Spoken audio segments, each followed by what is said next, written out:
warahmatullahi wabarakatuh. Kembali berjumpa dengan saya Hersman Punarif dari Forum News Network.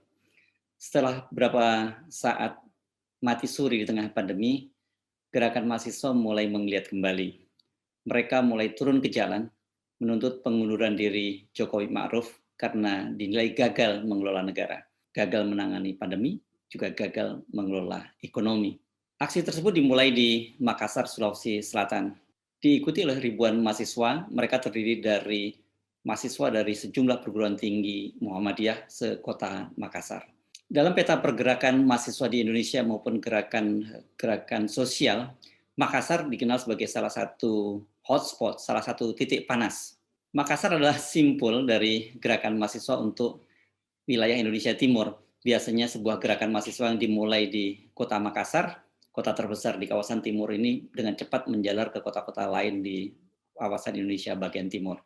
Munculnya aksi turun ke jalan mahasiswa di Makassar ini bisa menjadi indikator gerakan mahasiswa di Indonesia tengah bergerak dan tinggal menunggu momentum. Satu hal yang pasti saat ini secara diam-diam ada semacam kesepahaman di kalangan mahasiswa bahwa pemerintahan Jokowi telah gagal mengelola negara, gagal menangani pandemi sekaligus gagal mensejahterakan rakyat. Utang menggunung sampai-sampai Ketua BPK mengkhawatirkan kemampuan negara membayar utang dan bunganya. Angka mereka yang terpapar virus kian menggila, rumah-rumah sakit di kota-kota di Jawa kolaps dan sudah mulai menjalar sampai ke Sumatera. Hari Rabu tanggal 7 Juli kemarin dari Lampung dilaporkan rumah-rumah sakit setempat sudah mulai kewalahan karena pasien COVID-nya membludak. Kolapsnya fasilitas rumah sakit, frustrasi warga karena COVID yang kian mendera, dan kesulitan hidup yang tengah mereka hadapi. Ini menjelaskan kepada kita mengapa aksi yang dilakukan oleh Badan Eksekutif Mahasiswa Universitas Indonesia menobatkan Jokowi sebagai the king of lip service itu kemudian menjadi sangat heboh. Selain kekonyolan Rektorat Universitas Indonesia yang sangat reaktif, gerakan mahasiswa saat ini seperti jerami kering yang tinggal menunggu pemantiknya. Hanya dengan sebuah percikan kecil saja, jerami-jerami kering itu bisa langsung terbakar.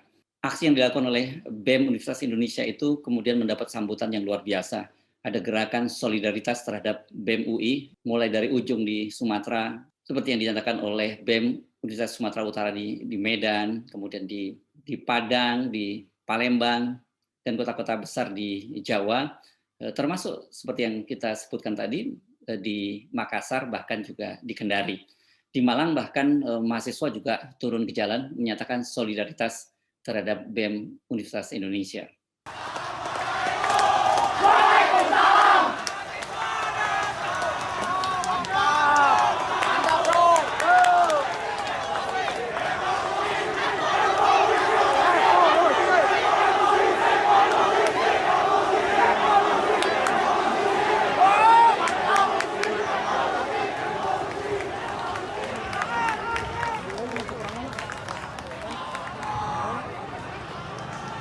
Pekan lalu di Kendari ketika Presiden Jokowi hadir di kota itu untuk meresmikan Munas Kadin, Presiden Jokowi disambut oleh unjuk rasa mahasiswa. Para mahasiswa ini turun ke jalan sambil membakar bendera PDIP. PDIP adalah simbol partai penguasa dan menjadi pendukung utama dari Presiden Jokowi. Sempat terjadi bentrokan antara mahasiswa dengan massa kontra. Massa kontra ini kemudian dipukul mundur oleh mahasiswa, mereka kocar-kacir. Ada beberapa orang yang tertangkap dan mereka mengaku bahwa mereka hanya massa bayaran. Mereka bukan massa mahasiswa.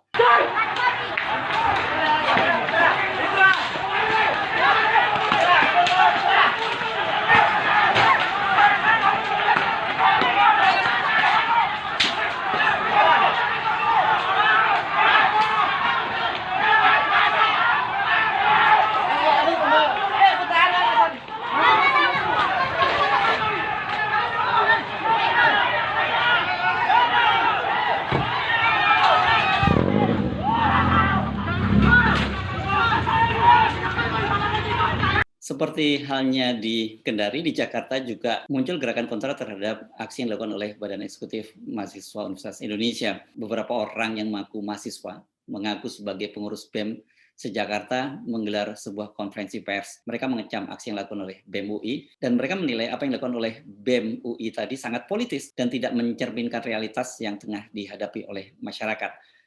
BEM UI dinilai sangat eksklusif. Namun gerakan kontra ini tidak mendapat sambutan. Di luar kredibilitas para tokohnya, kampus-kampus yang mereka wakili tidak dikenal sebagai kampus yang punya pengaruh dalam peta pergerakan mahasiswa di Jakarta.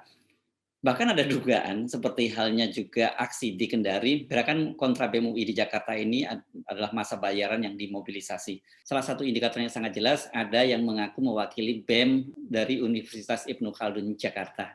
Ini agak aneh kalau ada BEM Universitas Ibnu Khaldun Jakarta yang menyatakan kontra terhadap BEM UI dan mengecam aksi yang dilakukan oleh BEM UI. Sebab Rektor Ibnu Khaldun, yakni Dr. Musni Umar ini dikenal sebagai tokoh yang sangat kritis terhadap Presiden Jokowi. Tak lama setelah muncul aksi dari BEM UI yang menobatkan Presiden Jokowi sebagai the king of lip service, Musni Umar langsung menyatakan dukungannya. Jadi agak mengejutkan kalau kemudian ada BEM dari Universitas Ibnu Khaldun menyatakan kontra terhadap gerakan yang dilakukan oleh BEM UI. Apakah gerakan-gerakan mahasiswa ini akan mengalami eskalasi dan mewujud menjadi gerakan turun ke jalan seperti yang terjadi di Makassar, Kendari, dan juga di Kota Malang? Ini yang masih harus kita cermati. Yang jelas, aksi yang dilakukan oleh BEM UI menobatkan Presiden Jokowi itu sebagai the king of lip service ini kemudian memberikan inspirasi kepada kampus-kampus lain. Badan Eksekutif Universitas Negeri Semarang memberikan gelar King of the Silent kepada Wakil Presiden Ma'ruf Amin, sementara pada Ketua DPR Puan Maharani sebagai Queen of Ghosting. Ini istilah yang sangat anak muda sekali. King of Silent itu adalah atau raja yang selalu diam, rajanya orang yang selalu diam, itu disematkan kepada Ma'ruf Amin karena Ma'ruf Amin dinilai tidak punya peran yang signifikan. Dia tetap diam, harusnya dia bisa mengisi kekosongan kepemimpinan Jokowi di tengah pandemi.